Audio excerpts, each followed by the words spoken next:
Have you ever wondered if you're spending too much time on social media? So have I. But what is too much time?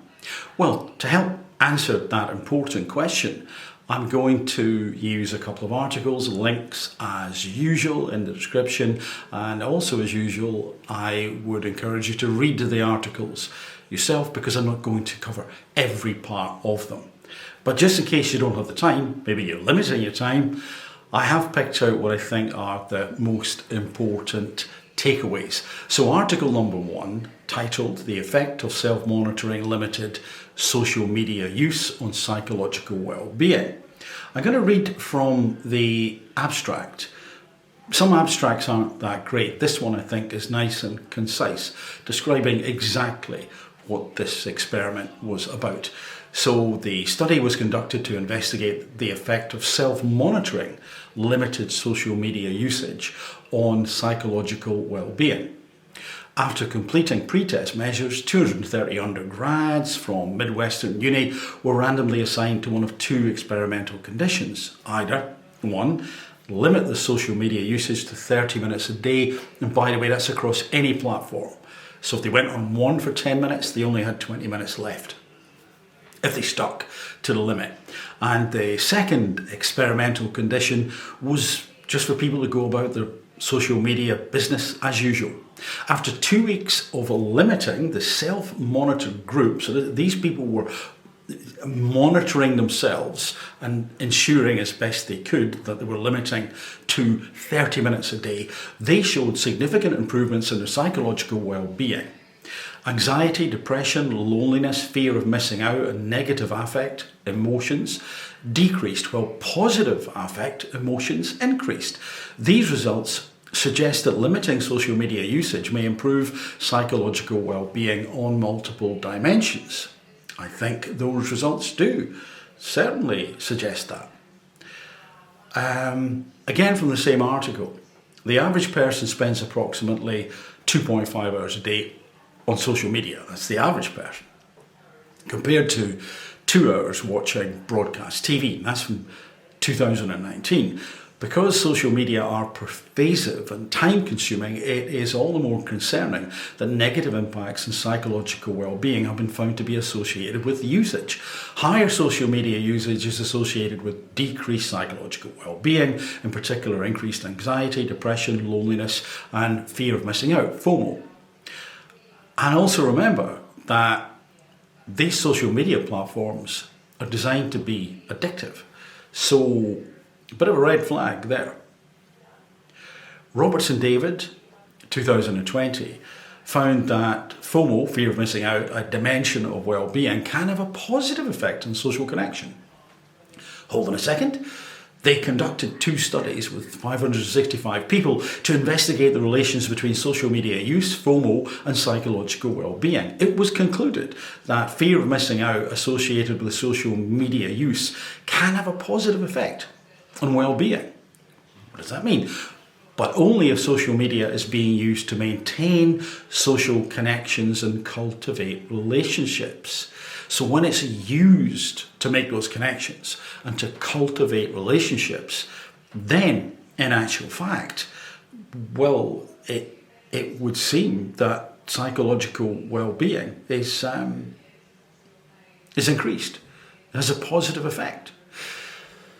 But remember, the usage, and this study, or at least this reference to the study, doesn't mention how much time people would be on. So let's then crack on to this part. The results. Again, this is from this initial study.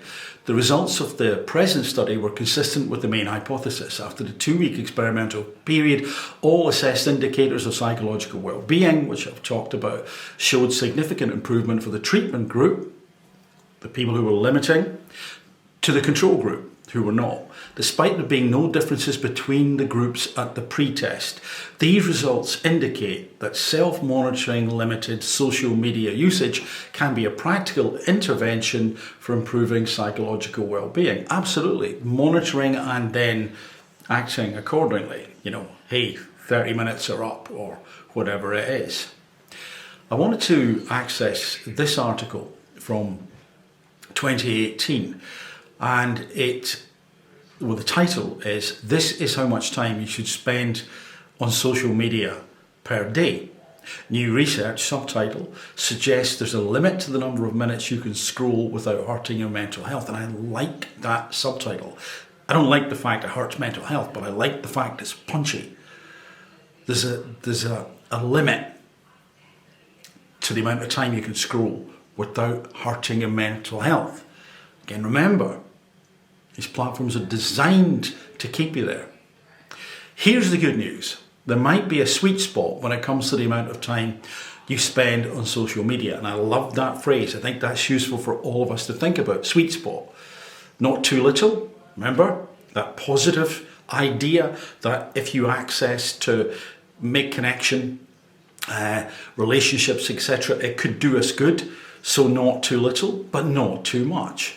Keeping your use down to just 30 minutes a day can lead to better mental health outcomes, according to research being published in December, that was then, in the Journal of Social and Clinical Psychology. It is a little ironic that reducing your use of social media actually makes you feel less lonely. Again, remember the sweet spot. Not enough contact, particularly if social media is the only way to make contact with those friends, might not be that good for us, but too much definitely will be. Some of the existing literature on social media suggests there's an enormous amount of social comparison that happens when you look at other people's lives, particularly on Instagram. It's easy to conclude that everyone's life is cooler or better than yours. And I've talked about social comparison in the past. And yet, when we upwardly compare and then become despondent or jealous or annoyed or whatever, people's lives can look much better. But they can on any of these platforms. It's not simply Instagram. And what can we conclude from this? I think that we're all different. And I think the 30 minutes may be perfect for some people. It may be less for others. It may be no access of social media from another group of people. And it's worth bearing that in mind, that, if you think about it and you go online, consider how you're feeling, and consider that also in relation to the content that you are taking in, and maybe the interactions that you're having.